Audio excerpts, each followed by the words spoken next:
नमस्कार।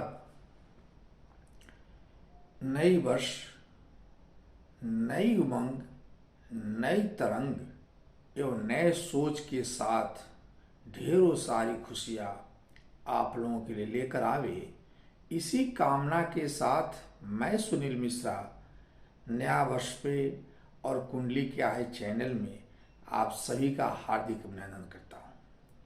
मित्रों, आज हम लोग वार्षिक राशि फल में मेष राशि और वृषभ राशि के बाद मिथुन राशि के बारे में हम लोग जानेंगे। इसके पहले मैंने मेष और वृषभ राशि के बारे में आप सभी को बतलाया, जो मेरा वीडियो अपलोड है। तो मिथुन राशि वालों के लिए यह साल कैसा होगा, मैं आप सभी से यह बार बार कहता हूं कि जिनकी पास कुंडली है वे तो कुंडली से यह जान सकते हैं कि उनकी राशि कौन सी है। अगर जिनके पास कुंडली नहीं है वे अपने नाम के पहले अक्षर से जान सकते हैं कि उनकी कौन सी राशि है। जैसे जिन व्यक्तियों के नाम के पहले का, की, कु और छ और ह और घ आता है, वे लोग मिथुन राशि के अंतर्गत आते हैं। साथ ही मिथुन राशि वाले अक्सर बड़ा हाजिर जवाबी होते हैं, फुर्तीला होते हैं, आकर्षक होते हैं, जिज्ञासु होते हैं और दयावान के साथ साथ आईक्यू मतलब इनके पास इंटेलिजेंसी काफ़ी होती है। इसीलिए ये लोग अधिकांशतः मैथमेटिक्स वगैरह, या ये कहा जाए कि ये लोग जो है जोड़ इत्यादि के कार्य में ज़्यादा इन लोगों को ज्ञान होता है। खैर, ये सारी बातें बात की बात है। पहले हम लोग आए कि नया वर्ष मिथुन राशि वालों के लिए कैसा रहेगा। मित्रों, जो चक्र इस बार देखा जाएगा नया वर्ष के में, तो नया वर्ष में जहां राहु आपके सालों भर, चूंकि 3 ग्रहों को मुख्य रूप से देखा जाता है। सबसे पहला बृहस्पति देव, राहु, केतु और शनि को, चूंकि ये सभी दीर्घकालिक ग्रह हैं। दीर्घकालिक ग्रह क्यों कहा जाता है? ये लंबे समय तक एक राशि में रहते हैं। जहां शनि 2.5 वर्षों तक एक राशि में रहते हैं, वहीं चंद्रमा 2.25 दिन में ही एक राशि से गुजर जाते हैं। तो अब ऐसे माने कि जो ग्रह ज्यादा समय तक व्यतीत करेगा समय, वो ज्यादा प्रभावशाली हो जाते हैं। जैसे अब मान लिया जाए कि जहां राहु, शनिदेव को मैं बता दिया 2.5 वर्षों तक एक राशि में रहते हैं, तो राहु वहीं 18 माह के लिए एक राशि में आते हैं। वहीं मंगल देव 45 दिन के लिए आते हैं और बुध जो मिथुन राशि के वो है, मतलब बुध देव इनके स्वामी हैं, वे 1 महीना में यानी 30 दिन के लिए एक राशि में आते हैं। शुक्र 23 दिन के लिए आते हैं और गुरु 13 माह के लिए आते हैं। इसलिए गुरु को और शनि को और राहु को, और चूंकि बुध इनके स्वामी है, बुध को भी देखना अति महत्वपूर्ण हो जाता है। मित्रों, जहां तक कुंडली को देखा जाए, आप भी देखें तो जहां राहु सालों भर आपके 10th भाव में स्थापित हैं, कर्म भाव में, वहीं शनि देव अपने त्रिकोण की राशि में आपके 9th हाउस, जो भाग्य भाव कहा जाता है, उसमें सालों भर रहेंगे। इसमें कहीं अतिशयोक्ति नहीं। और ये बड़ा बढ़िया संयोग है मिथुन राशि वालों के लिए कि उनके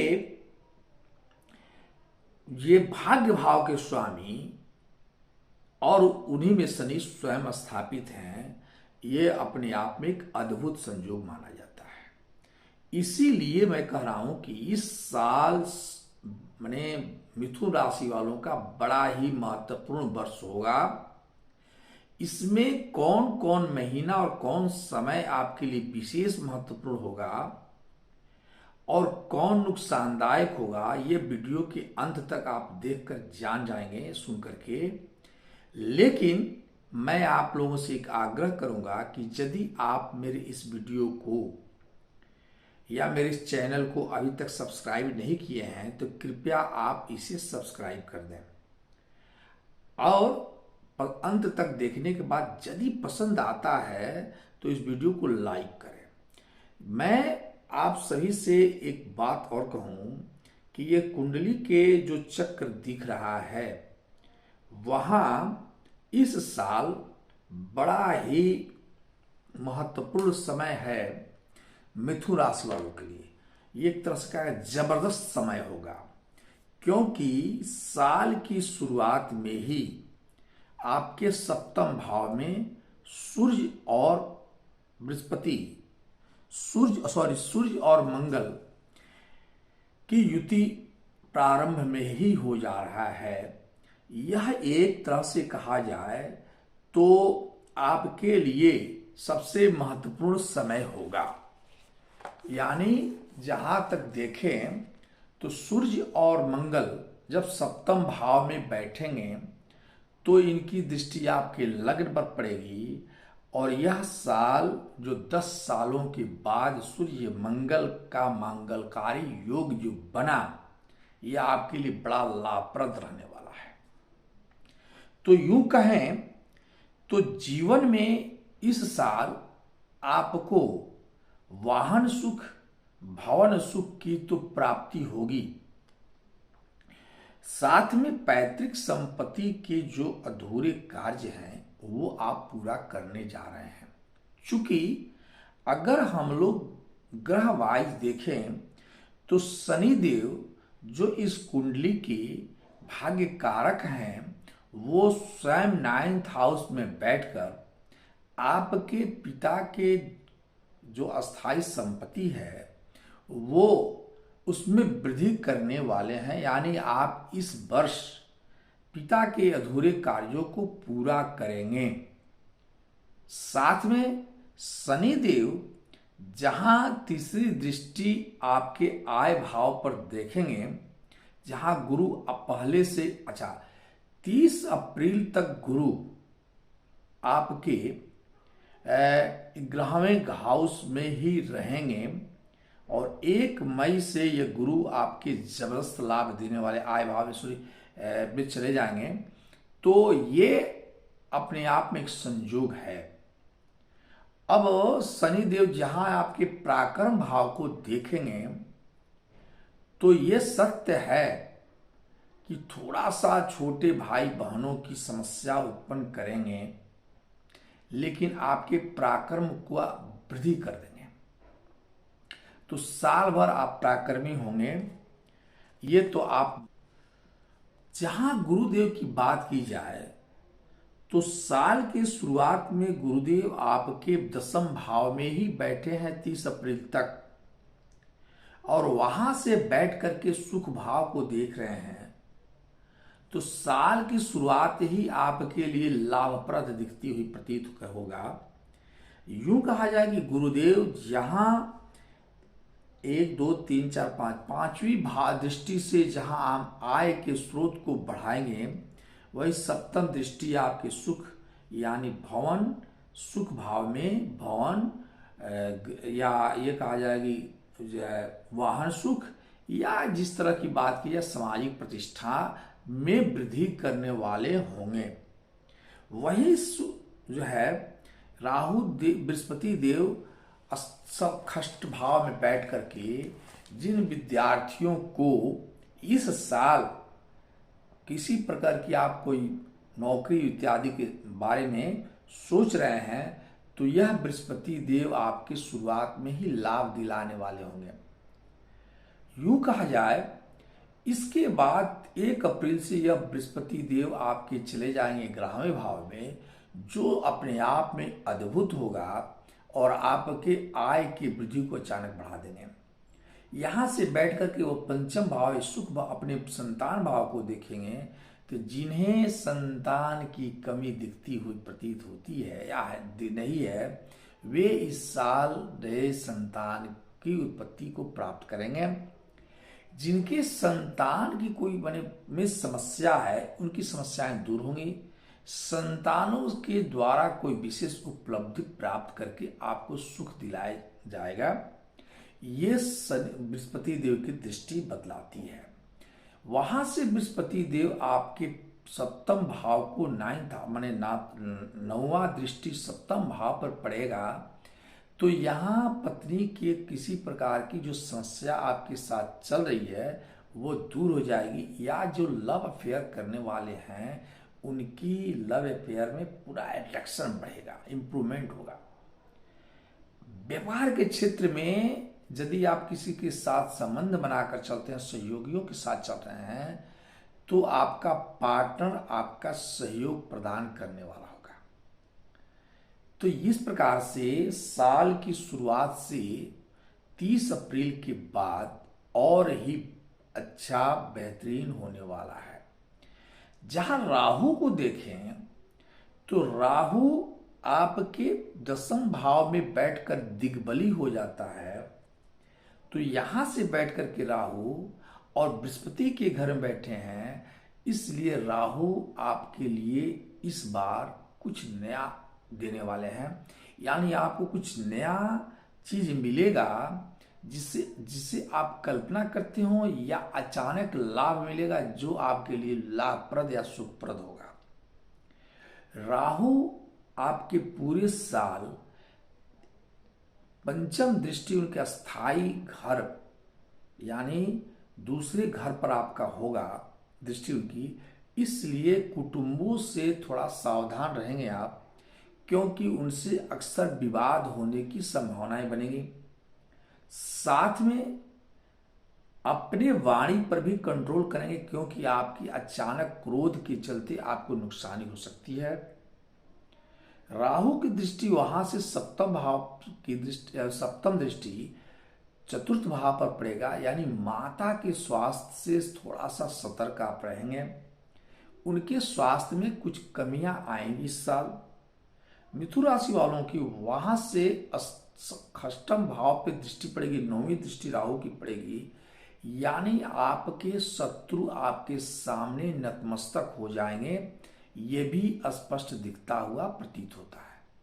मित्रों, जहां तक गुरु और राहु के बाद हम शनि की बात करें, और शनि की बात मैं कर भी चुका हूं, शनि आपके लिए एक बेहतरीन और रोचक देने वाले हैं, ये कहा जा सकता है। और ये कहें कि मिथुन राशि में शनि योग कारक भी होते हैं। तो इस साल शनि आपके पैतृक संपत्ति विद्यार्थियों के लिए यह लाभप्रद वर्ष होगा। विदेश में जो अध्ययन करने वाले, विदेश जाने की इच्छा जो रखने वाले हैं, उन्हें भी इस साल विदेश जाने की चांसेस बढ़ जाएंगे। इसके बाद कहें तो एक चीज है, 2-3 बातें और देखें हम लोग।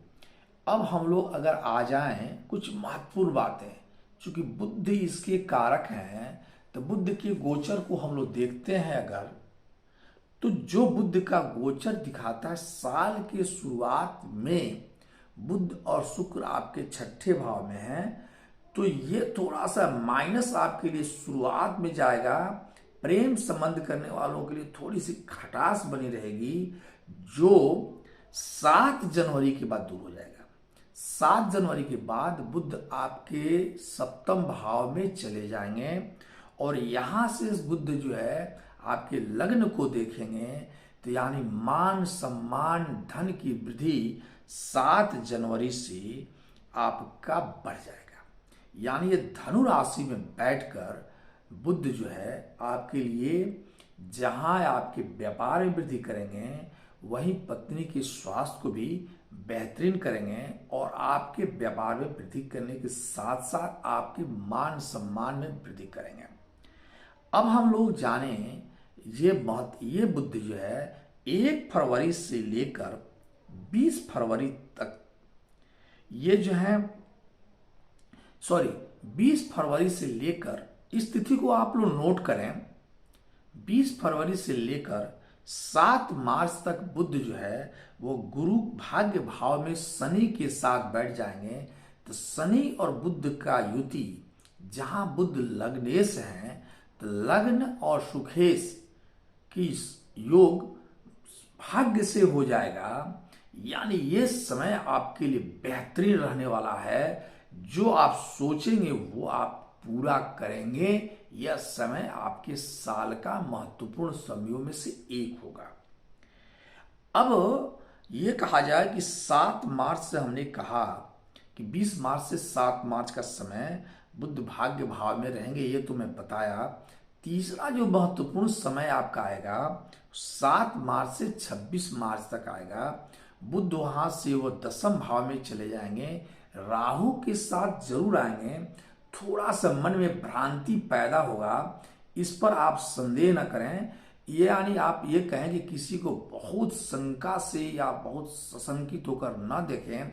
हाँ, ये बात सही है कि समाज में आप अपनी प्रतिष्ठा बनाए रखने के लिए जल्दीबाजी में कोई काम नहीं करेंगे इस पीरियड में। लेकिन ये 7 मार्च से 26 मार्च तक बुध नीच के भी हो जाएंगे, ये भी ध्यान रखें। तो अब नीच के जब कोई ग्रह हो जाता है तो थोड़ी सी हर काम में फंस जाती हैं। तो यानी 7 मार्च से 26 मार्च आपके लिए नुकसानदायक समय है, इसलिए आप इस समय में सतर्क रहेंगे। जल्दीबाजी में कोई काम नहीं करेंगे, यात्राएं भी न करें, अच्छा रहेगा आपके लिए। कैरियर में भी थोड़ी सी व्यवधान इस समय आएगा, इससे चिंतित होने की जरूरत नहीं है, क्योंकि इसके बाद का जो समय आएगा बुध देव इसके बाद एकादश भाव में चले जाएंगे, गुरु के साथ चले जाएंगे। तो गुरु के साथ जब बुध चले जाते हैं, यानी 26 मार्च से 9 अप्रैल तक आपके लिए बेहतरीन लाभकारी समय होगा। और ये समझें कि उस समय आपका जो योग बन रहा है, ये समझे गुरु बुध युति अपने आप में आपके जीवन को एक महत्वपूर्ण उपलब्धियां देने वाली होंगी। और ये भी कहा जाए कि अगर जो विद्यार्थी हैं, इनकी नई खुशियां मिलने वाली ये समय होगा। व्यापारी हैं, उनके व्यापार में वृद्धि होगी, मतलब हर तरह का लाभ ये देने वाले हैं। वहां से ये बैठकर 5वें भाव को देखेंगे, यानी आपके संतान, आपका विवाह की योग को भी वृद्धि करने वाले होंगे। अब भी 26 मार्च से 9 अप्रैल, ये जो है 26 मार्च से 9 अप्रैल में ये बृहस्पति, ये जो है गुरुदेव जो है ये चले जाएंगे आपके लग्न में, पंच महापुरुष का योग बनाएंगे। और यह बहुत ही महत्वपूर्ण समय होगा। और एक तरह से कहा जाए कि ये भद्र नामक योग बना रहे हैं। अब यहां बैठकर के बुध जो है आपके लिए सर्वांगीण विकास करने वाले होंगे, पत्नी की समस्याओं को दूर करने वाले होंगे। यहां से बुध आपके 14 जून से 29 जून तक ये चले जाएंगे, आपके सुख भाव में रहेंगे, यानी यहां भी भद्र योग का निर्माण करेंगे। और यहां बैठ करके कर्म भाव को देखेंगे तो सुख की जो भी उपलब्धियां हैं, यानी यह समय आपके लिए कुछ नया करने का होगा। यानी कुछ नया चीज खरीद सकते हैं, या नई उपलब्धि प्राप्त कर सकते हैं। जो स्थानांतरण के बारे में नौकरी में सोच रहे हैं, उनके स्थानांतरण भी यहाँ हो जाएगा। यानी आपको अपने जीवन के एक महत्वपूर्ण लाभ, याद रखिए 23 सितंबर से 10 अक्टूबर के बीच ये भद्र योग नामक योग जो है आपको दिलाएगा। इसके बाद 10 अक्टूबर से 29 अक्टूबर तक 5वें भाव में बुध जो है आपके साथ उत्तम लाभ देने वाले हैं। जो विद्यार्थियों की विद्या में इंप्रूवमेंट होगा, जो जिनके संतान है उनकी संतान में वृद्धि होगी, जिनकी संतान में दिक्कतें आ रही है उनकी संतान की वृद्धि दिखती हुई प्रतीत होती है। इसके बाद आप याद करें कि एक चीज और मैं बता दूं, शुक्र भी बुध के, चूंकि सुखेश होते हैं, सुख के कारक है शुक्र, इसलिए इन्हें भी हम लोग इग्नोर न करें। 20 फरवरी से 7 मार्च तक शुक्र शनि के साथ रह करके आपके एजुकेशन के क्षेत्र में, विदेश यात्रा के क्षेत्र में बेहतरीन लाभ देने वाले हैं।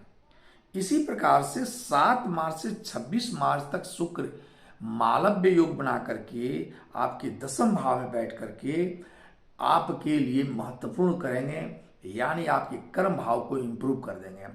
इसी प्रकार से 12 जनवरी से 6 जून तक, 12 जून से 6 जून तक, 12 जून से 6 जुलाई तक जो समय होगा ये थोड़ा सा कठिन होगा। इस समय चूंकि शुक्र आपके अस्त हो जाएंगे तो ये स्वास्थ्य के लिए थोड़ा अच्छा नहीं होगा। 20 अगस्त से 18 सितंबर के बीच आप सावधान रहेंगे, ये समय आपके लिए अच्छा नहीं होगा, इसको नोट कर लें। एक चीज है, अब महीना दर महीना हम बात करें तो अगस्त के बाद आपकी पदोन्नति दिखती है और धमाकेदार, मैंने कहा कि आपकी पदोन्नति शुरुआत होगा यह लाभ इस साल का। तो जनवरी, अप्रैल, अक्टूबर में संतान के लिए आपका अनुकूल लाभ नहीं दिखता है। इसके बाद हम एक और चीज देखें कि जहां मैंने ये बता दिया कि मान सम्मान में जहां वृद्धि होगी इस साल, कैरियर भी आपके लिए बेहतरीन होगा, शिक्षा के क्षेत्र में जाने वाले लोगों के लिए भी महत्वपूर्ण समय है, आर्थिक लाभ तो आपको मिलेगा ही। मैंने कहा कि साल के शुरुआत में गुरु जो है 11वें भाव और केतु राहु पूरे चतुर्थ 10वें भाव में रहेंगे, तो ये साल आपके लिए सबसे लाभप्रद होगा। जहां तक विदेश यात्रा की बात की जाए, राहु आपको विदेश भेजने का काम जरूर करेगा। 7 मार्च से 31 मार्च और 18 सितंबर से 13 अक्टूबर ये समय आपकी नई नौकरी प्राप्त करने का होगा, इसे नोट कर लें। और लास्टली मैं आप लोगों को बता दूं कि 23 फरवरी से 1 जून तक आपकी शारीरिक समस्या रहने वाली है, यानी आपको जो समस्या होगा वो जो है पेट से संबंधित हो सकता है और अन्य कोई समस्या, अन्य जो है मस्तिष्क और स्किन से संबंधित समस्याएं आ सकती हैं, इसे भी ध्यान रखेंगे। तो मित्रों, ये रहा इस बार मिथुन राशि वालों का मेरा व्याख्यान। अगर आपके कुंडली में बुध अच्छे हैं, इस साल आप पन्ना धारण कर लें, बेहतरीन लाभ बनना देने वाला है। जिनके पास कुंडली नहीं है वे गणेश की पूजन जरूर करें, भगवान गणेश की। इन्हें यह साल भगवान गणेश के साथ बितानी होगी। जो मिथुन राशि वाले हैं, जिनकी समस्या कुछ उत्पन्न होगी, वे भी भगवान गणेश की पूजन करके अपनी समस्या को दूर कर सकते हैं। तो मित्रों, फिर मिलते हैं नेक्स्ट वीडियो में, जहां मैं कर्क राशि वालों के बारे में व्याख्या करूंगा। तब तक के लिए आप